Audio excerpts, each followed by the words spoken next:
This NBA season has been so chock full of different storylines, progressions and regressions of certain players, and all other manner of topics that it's honestly been pretty difficult to decide what there even is to talk about. The landscape of events is just so vast, whether that be looking at how certain teams who were initially thought to be at the top of the league have underperformed, or how we may have to take a closer look at a certain Eastern Conference point guard who got a Mickey win and went on a Mickey playoff run and is now being exposed as the fraud that anyone with eyes who was paying attention always knew he was. There's just so much to talk about. But victory laps aside, there's a different topic I want to address. Because ever since he was in high school, content creators and haters alike have been given a gift that keeps on giving in Bronny James in the way that his path to the NBA and subsequent early career has been unfolding. Bronny, who's received quite an interesting amount of scrutiny for a 53rd pick, has been very underwhelming, to be honest, and his recent G League stay has caused some of the worst and most irritating arms of basketball content creation to rejoice, as the accusations and honestly blatant evidence of nepotism not being rewarded is giving license to hate on LeBron and a kid who by all accounts was literally on death's door just over a year ago.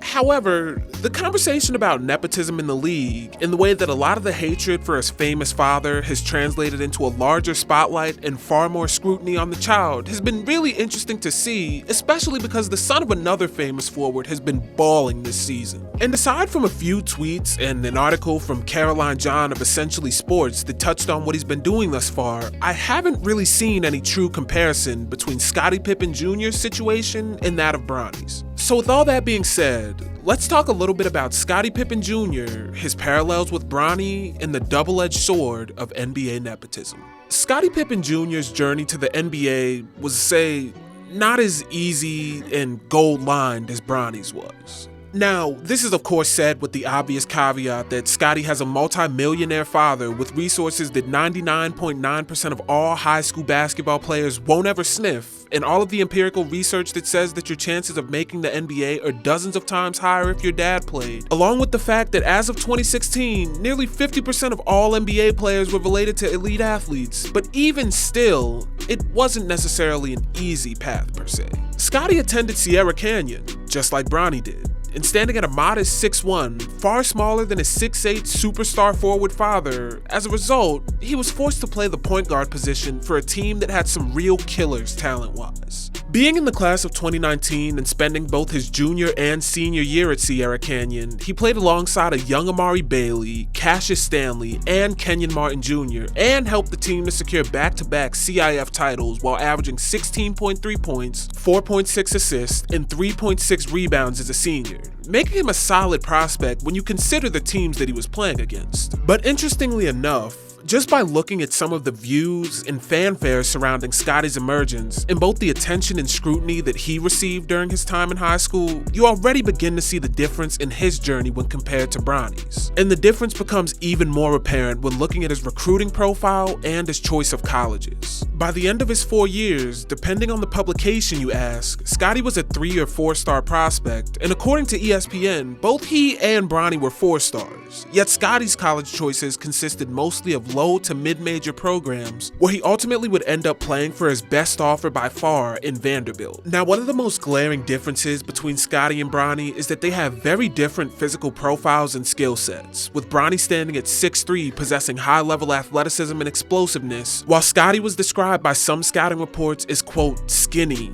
frail, and one report even claimed that with him only being 6'1", he's likely an under-the-radar draft pick who would have to stay for 3 or even all 4 years. But even with that scathing assessment of his physical assets, Pippen was simultaneously praised for his craftiness without all of the athleticism, and his IQ for the game that would undoubtedly come as a result of having one of the most prototypical point forwards as a father, and being able to apply the tips and tricks of an NBA Hall of Famer on the court, where he was also described as being a coach on the floor. So even though draft scouts were less than impressed at the potential of Pippen entering college, when he arrived at Vanderbilt, much of the criticism had to be silenced because he absolutely balled out at Vandy as a freshman. He averaged 12 points and 3.6 assists a game while also winning the SEC Freshman of the Week award on 2 separate occasions and being selected to the All-SEC freshman team for Vandy, essentially solidifying himself as the point guard of the future for the team. Despite a spectacular freshman season though, Pippen refrained from declaring for the draft and instead opted to stay at Vandy for the next 2 seasons, building on that freshman season in a massive way, averaging 20 points for each of his next 2 seasons, while shooting 40% from the field, but a lackluster 32% from 3 as a senior. Over those last 2 seasons though, Pippen would continue to rake up awards for Vandy,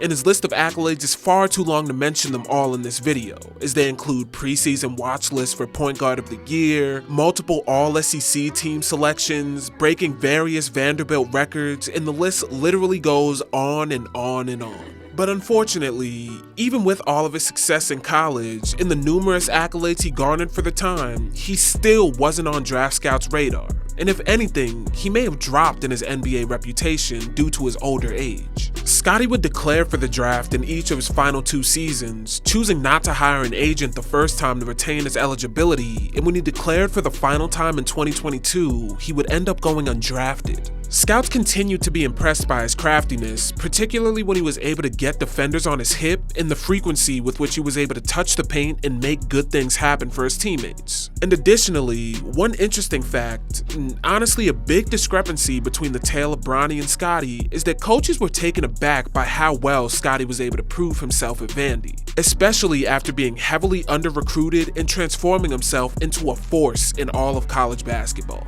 And this little tidbit of information is an early appearance of the moral of this video and the value of anti-nepotism and hardship and struggle in the NBA. But regardless of how valuable they found Scotty's struggle, it still wasn't enough for any team to take a chance on him, and at the end of the night, he was without an NBA home. But luckily, he was able to sign a 2-way contract with none other than the Los Angeles Lakers to swing between their G League affiliate and the main team. And he, once again like Bronny, was viewed as a project player who needed time to develop. The parallels are just writing themselves at this point. But Scotty's first season with LA was as close to non-existent as you can get, with him only appearing in 6 games for the Lakers and only playing over 10 minutes in a singular game. And even when he did play, he didn't particularly move Lakers fans. So as is typical with most undrafted and second-round picks, Scotty was sent down to the G League, where he was absolutely grinding for the South Bay Lakers and taking advantage of the opportunity for game time reps. Over the 2022-23 season in the G League, Scotty averaged 21.4 points and 5.6 assists on 47% shooting from the field, while honestly still shooting horribly from 3 at 30%. And to be quite honest, this wouldn't be a mark that he improved on much throughout his time on the court in the G League. However, even with his stunted development as a 3-point threat in the G, Pippen made it clear throughout that rookie season that his skill set was applicable to the game at a professional level. And he was even selected to play in the G League Next Up game during his rookie season at All-Star Weekend, where he shared the court with Scoot Henderson, Sharif Cooper, and numerous other prospects who had made a name for themselves through the G League. And yet, even with his elevation, along with the Hall of Fame name that his father had attached to him, Scotty's reputation remained essentially non-existent among most NBA fans, and though Laker fans remained optimistic for his upcoming season, there wasn't a whole lot of chatter. But much to the chagrin of a certain sector of the fan base, ahead of the 23-24 season, after signing an Exhibit 10 contract with the Lakers, Scotty was unceremoniously waived by LA and sent back down to the G, where he'd once again have to prove himself as an NBA player,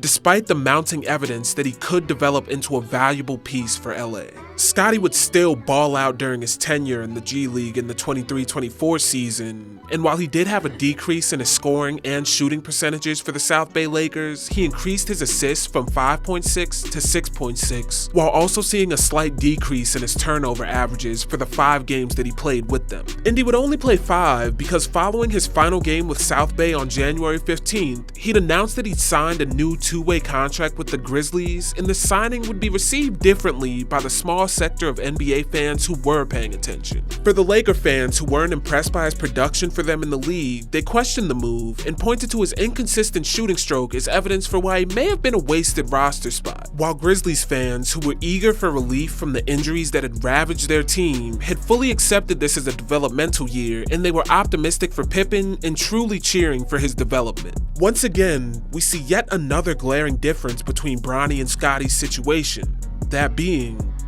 the situation is Scotty's repeated chances to develop while not being fully accepted nor appreciated in the large-scale and at times outright hostile Lakers fan base was welcomed with open arms to a team that was willing to allow him to develop and accepted that mistakes would be made. And so, on January 16th, Pippen joined Memphis, and though it did happen to be in a very limited appearance with the team, he had himself the greatest season of his young NBA career playing with the injured Grizzlies squad. Over 21 games, Pippen would average 12.9 points and 4.7 assists, with the biggest revelation being that a seemingly irreparably broken jump shot had not only healed, but ascended to make him legitimately one of the better three-point shooters in the league, shooting 41.7% from three, which, according to Cleaning the Glass, placed him in the 82nd percentile of all point guards in the league that year. Furthermore, when you look at his efficiency numbers as a whole for Memphis that first season, Pippen shot 52.8% from two-point range, placing him in the 72nd percentile of all guards, and putting him in the realm percentile-wise of lethal inside and mid-range scorers like D-Book,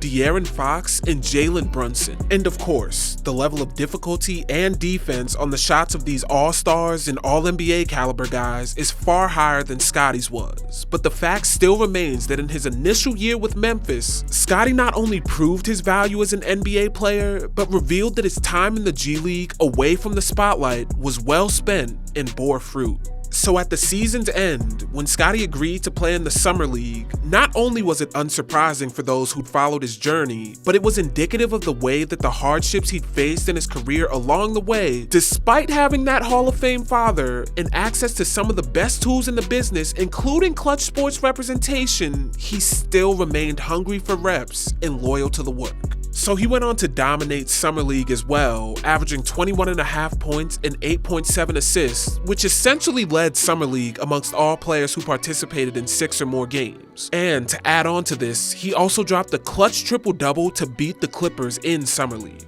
And so now, we find ourselves in the current season where he appeared to have picked up right where he left off the previous year, and went and dropped a triple-double, not only helping Memphis to secure a much-needed win, but also allowing him and his father to become the first father-son duo in NBA history to achieve a triple-double in game. And it's here where the subtle parallels and glaring differences between Scotty's experience in the NBA as the son of a legend and where Bronny's story could potentially go become apparent. Securing a triple-double, fighting your entire way through high school and college, and just to get an opportunity in the league, let alone to stay, is a level of irony and poetic justice that if it were scripted in a movie, you wouldn't believe it was real. And while it would be easy to sit here and say that Bronny's honestly far easier and much more publicized path is the dream way for a father to bring his son into the family business of NBA basketball, the developmental path that Scotty took makes it clear that nepotism is indeed a double-edged sword. Scotty was given the opportunity to grind and elevate his game in the dark, and through doing so with repeated reps and allowing himself to have those mistakes and stumble, he was molded through hardship into a real player capable of contributing at the highest level. The advantage to work in silence, that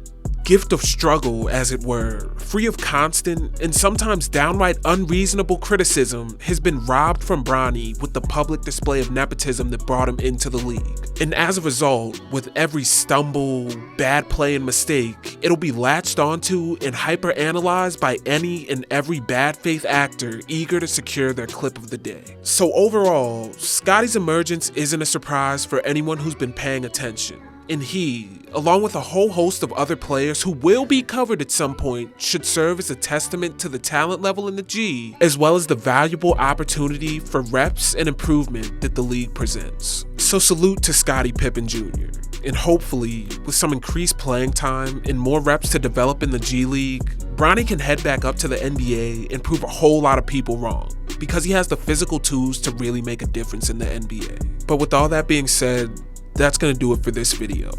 Hopefully you enjoyed this one, and hopefully I catch you in the next one.